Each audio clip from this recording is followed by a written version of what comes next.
not going to try to make this like a TV show, a hunting show, but excellent blood right here. We've been looking for the arrow, we can't find it. We already see him dead, but we're going to walk up there. Yeah.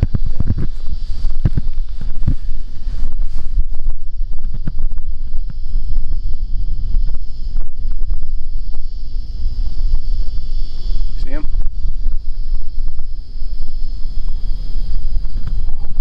There he is, right there. Made it maybe 100 yards. Get that blind, yeah.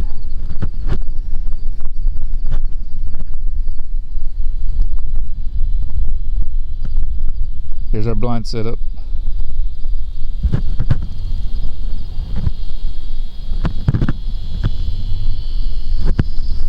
Alright, King, let's go get him. We're going to see if we can follow him. If not, we know where he's at.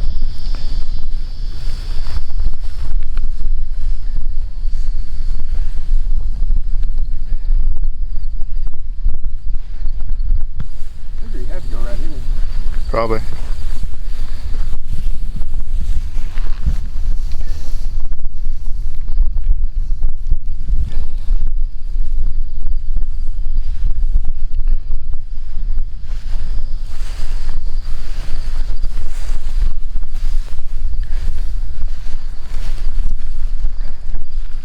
I don't think he went right here. I think he went up. He went up this way, King. Up that way? Yeah. It's cool. Oh, no, he was right here. Look at that. Some blood right here. Yep. Big one. Can't really see it.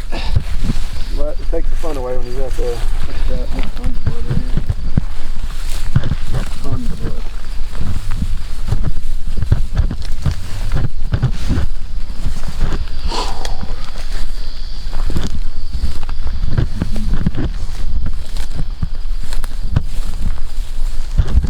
Right there. He's leaking all right here. Oh yeah.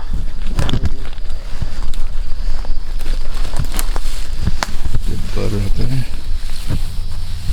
Oh, that's why you can't find the arrow.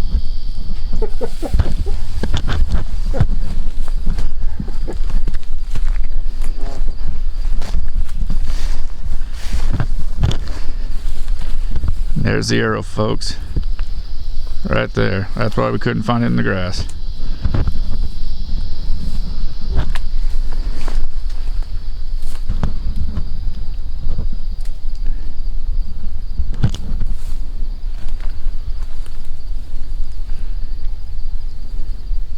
Woo! Alrighty, we got him on the ground. This is a buck that I called Off Limits. Last year, I've watched him for 3 years now. This is the 3rd year, but last year he was a beautiful buck, really beautiful buck. Big, I think he was a 9-point, and he was scaring 140. I thought he was 5 last year. I might have been wrong. He may only been 4. We'll see. But he was big last year. And of course, my best friend Cody, he's filming, and he thought I should have killed him last year. He was with me, and I thought, well, we're gonna give him 1 more year, and I had to name him Off Limits so that way everybody knew not to shoot him. And my mom saw him a few times, and she didn't shoot him. Of course, he's way bigger than anything I've killed, anything my mom's killed. And anyway, fast forward, he survived the season, and this year he didn't get as big as I was hoping he was going to get. I was hoping he was really going to explode this year, maybe push 150.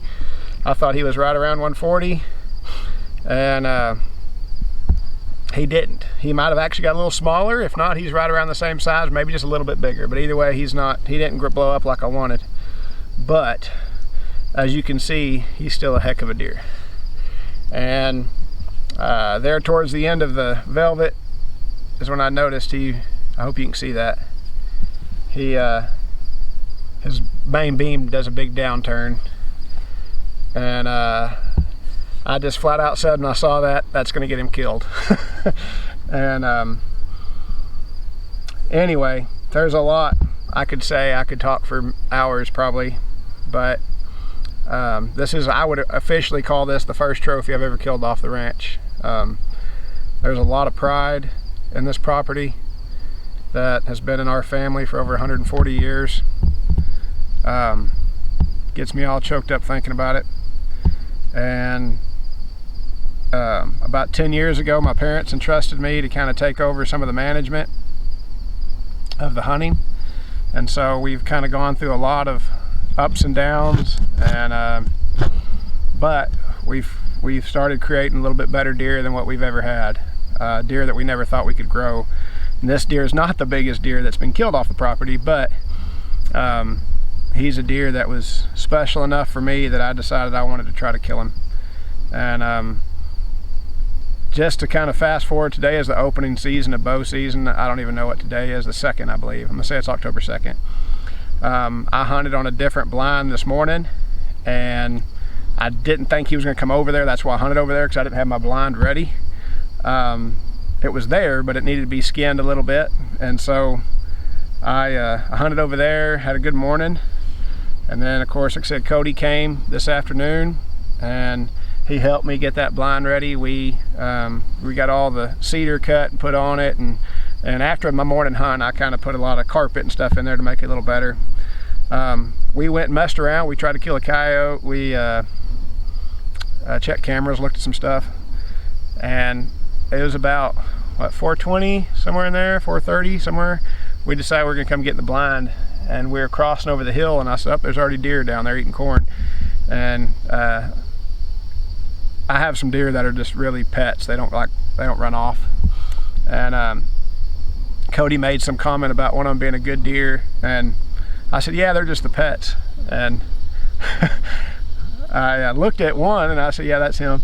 And then I looked at the other one. Well, actually I started walking again, and Cody made some comment about, again, that's a pretty good deer. And I got my binoculars up and I said, that's the buck we're after. That's off limits. And we hit the ground, and Cody goes, what if I go and get the mule and try to push them out with the mule, and then maybe they'll come back rather than us walking in there. And so that's what we did. He went and got the mule. He did all the work today, and he drove, and they didn't run off. They were about 100 yards away with the mule, and he called me and he said, what if I drive right to him? And I said, try it.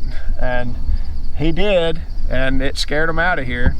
And we hurried up and got back in the blind, and we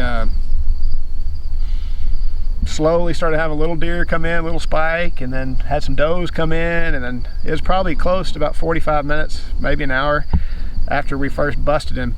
I looked up and I saw him crossing the hill, and I said, here he comes. And so we got ready, and I don't know how many deer. I don't know. We probably had, I don't know what, 5 or 6 bucks probably, and 3 or 4 or 5 does. And this buck came in. We had a buck that I call Braden's buck, my nephew. I named it after him because he tried hunting him a few years ago, and he's old. He's probably 8+ easy. And he was there, but this buck kept pushing them all off. Cody got some awesome video of him scaring all the deer off. And so I got pretty shook up, tried to hold it all together. And I don't know, he was probably in front of us for 5 or 10 minutes. And finally he pushed everything away, and he was about 23-24 yards, somewhere in there.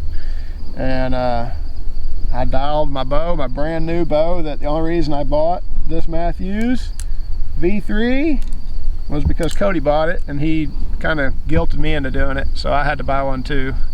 So I bought it, and I hadn't killed anything with it yet, and dialed it in and put a shot. I aimed really low thinking he was going to duck.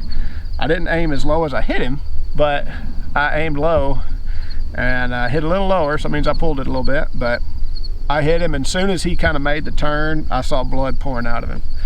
And I said, well, he ain't gonna go far, hopefully. Of course, you never know. And Cody got the whole thing on video of him running away, and he got right outside of camera view, and that's where he ended up dying.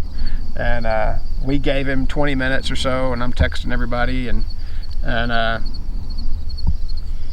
we got out of the blind to look for my arrow, and Cody goes, well, he's laying right there, I can see him. And he wasn't 100 yards from the blind, and probably, I don't know, 80, maybe 100 yards from where I shot him, and hit him a little low, but the exit came out perfect. And I'm willing to bet when I get him here in a minute that heart anyway. Some of that, there ain't much left, I'm sure. And so Grim Reaper did the trick, and I don't know what he scores, but he's the best buck I ever killed. I was hoping he was 6. He may only be 5, but at this point I don't really care. He's a heck of a buck. And Mason County J&L Ranch, and 3 years worth of history of him, and heck of a buck down. So anyway, thank y'all. God bless. Thank you, Cody. Have a good one.